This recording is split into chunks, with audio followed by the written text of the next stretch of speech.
Naik motor bak balap MotoGP, warganet sebut selepas pulang dari Mandalika sebuah video memperlihatkan seorang pria sedang mengendarai motor di jalan raya.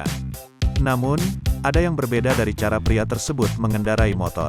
Pria yang hanya mengenakan celana pendek berwarna krim itu terlihat sedang mengendarai motor dengan cara menunduk seperti pembalap motor yang mengenakan motor sport.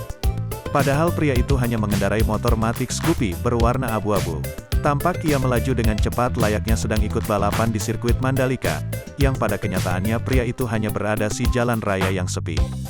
Terdengar dari bak sound video, suara komentator seperti acara resmi MotoGP. Sontak unggahan mendapat beragam komentar warganet.